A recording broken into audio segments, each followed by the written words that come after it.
Hello दोस्तों, स्वागत है आप सभी का हमारे चैनल हिंदी साहित्य साधना में। आज हम लोग नागार्जुन की कविता अकाल और उसके बाद को पढ़ने वाले हैं। उसके बाद में हम लोग कविता के महत्वपूर्ण बिंदु और उससे किस तरीके के प्रश्न पेपर में पूछे जाते हैं ये भी मैं आप लोगों को बताऊंगी। तो चलिए पढ़ना स्टार्ट करते हैं।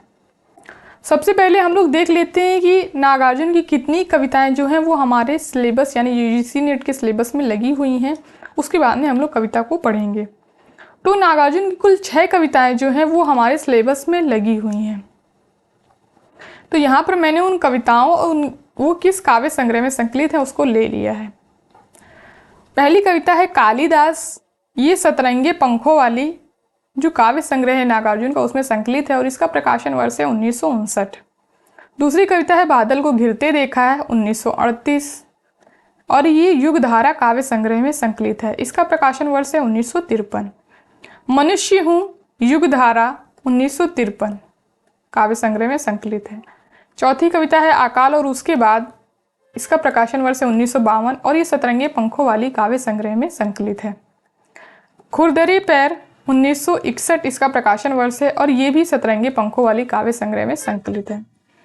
और अंतिम कविता है शासन की बंदूक, इसका प्रकाशन वर्ष है 1966। तो कुल 6 कविताएं जो है वो हमारे सिलेबस में लगी हुई हैं। इसमें आप लोग ये याद रखेंगे कौन सी कविता जो है वो किस काव्य संग्रह में संकलित है, क्योंकि ये पेपर में मिलान के लिए प्रश्न पूछा जा सकता है। तो इसको आप लोग याद रखेंगे। अब हम लोग कविता की ओर कविता को देखते हैं। कविता को पढ़ने से पहले हम लोग देख लेते हैं कि उसमें क्या क्या बात हुई है। अकाल और उसके बाद कविता जो है वो 8 पंक्तियों की कविता है, जिसकी प्रथम 4 पंक्तियों में कवि ने अकाल के समय की स्थिति का चित्रण किया है और अंतिम 4 पंक्तियों में अकाल के बाद की स्थिति का चित्रण किया है। तो ये जो कविता है ये 8 पंक्तियों की कविता है। ये पेपर में प्रश्न पूछा जा सकता है, क्योंकि जिस तरीके के प्रश्न पेपर में आप पूछे जा रहे हैं तो ये पूछ लिया जाए तो कोई बड़ी बात नहीं है। ये आप लोग याद रखेंगे कि 8 पंक्तियों की ये कविता है, जिसकी प्रथम 4 पंक्तियां हैं उसमें अकाल के समय की स्थिति का चित्रण किया गया है कि उस समय किस प्रकार की स्थिति होती है, और अंतिम की 4 पंक्तियां जो हैं वो अकाल समाप्त होने के बाद किस तरीके की परिस्थितियां होती हैं उसका चित्रण किया गया है। इस कविता में कवि ने बिहार में पड़े अकाल का चित्रण किया है। तो 1943 में जो बिहार में अकाल पड़ा था उसका चित्रण इस कविता में किया गया है।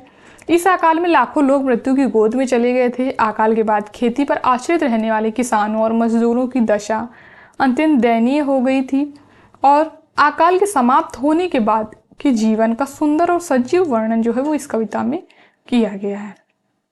तो यानी अकाल के समय की और बाद की स्थिति का चित्रण इसमें किया गया है। अब हम लोग इस कविता का देख लेते हैं। कई दिनों तक चूल्हा रोया, चक्की रही उदास, कई दिनों तक कानी कुतिया सोई उसके पास उनके पास, कई दिनों तक लगी भीत पर छिपकलियों की गश्त, कई दिनों तक चूहों की भी हालत रही शिकस्त। तो यहाँ पर कवि कह रहे हैं कि बिहार में जब अकाल पड़ा था तो वहाँ के लोगों का जो जीवन था वो अस्त व्यस्त हो गया था। उनके घर में जो अनाज था वो समाप्त हो गया था। घर में अनाज का एक भी दाना नहीं रह गया था, जिसकी वजह से खाना नहीं बन रहा था, तो चूल्हा नहीं जलाया जा रहा था। तो उसकी वजह से चूल्हा रो रहा है।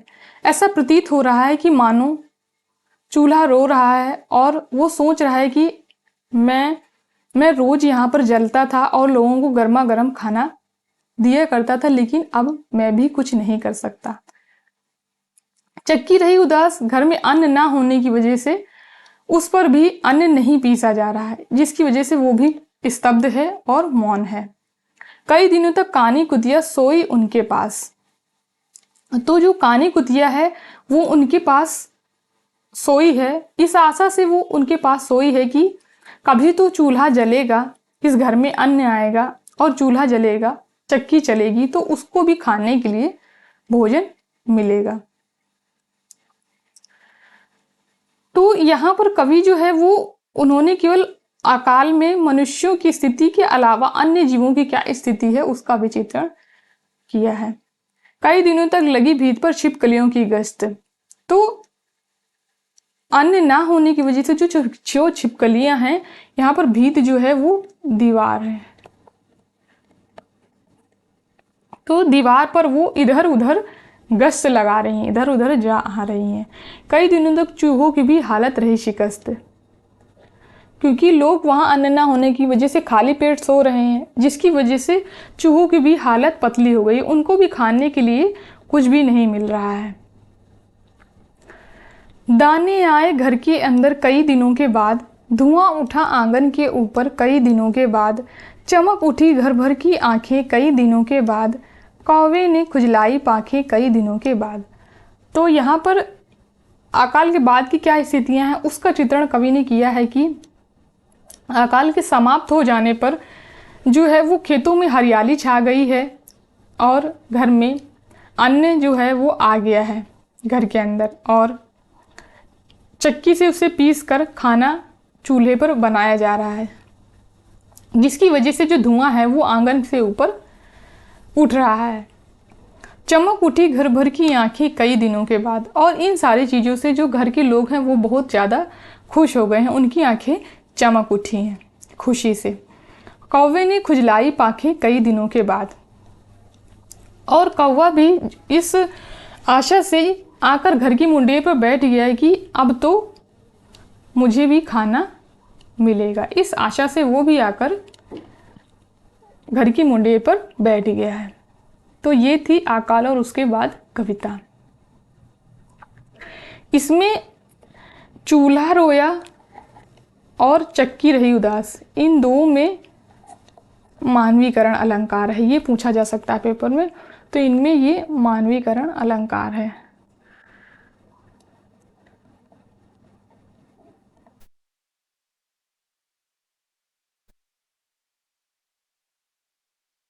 और कानी कुतिया में अनुप्रास अलंकार है।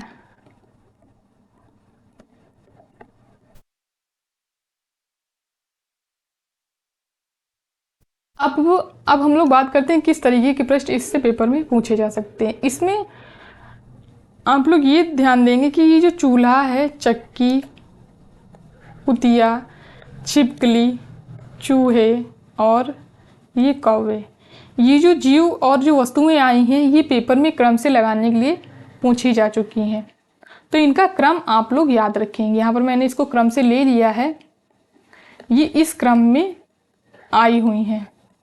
पहले चूल्हा आया है, फिर चक्की, फिर कुतिया, फिर छिपकली, फिर चूहे और फिर अंत में कौवा। तो ये क्रम से लगाने के पेपर में आ चुका है और आगे भी पूछा जा सकता है, तो इसका क्रम आप लोग याद रखेंगे। एक तो हुआ ये बात। दूसरा कि ये किस काव्य संग्रह में संकलित है कविता नागार्जुन के, तो ये सतरंगी पंखों वाली काव्य संग्रह में संकलित है। ये चीज़ आप लोग याद रखेंगे, ये प्रश्न पूछा जा सकता है। और अब जिस तरीके के प्रश्न पूछे जा रहे हैं तो उसमें जो कविता की पंक्तियां हैं वो क्रम से लगाने के लिए आ रही हैं। क्योंकि ये जो कविता है ये काफ़ी छोटी है, तो इसको आप लोग याद कर लेंगे, जिससे आपको क्रम से लगाने के लिए जब कविता पूछी जाएगी पेपर में तो आप लोग परेशानी नहीं होगी, क्योंकि क्रम से लगाने वाला प्रश्न पेपर में बहुत ज़्यादा पूछे जा रहे हैं, तो इसको आप लोग याद कर लेंगे। इतने तरीके के प्रश्न इस कविता से जो हैं वो पेपर में पूछे जा सकते हैं। तो अब हम लोग कल जो है वो अगली कविता को पढ़ेंगे। आप लोग कमेंट करके ज़रूर बताइएगा कि आप लोगों को ये क्लास कैसी लगी।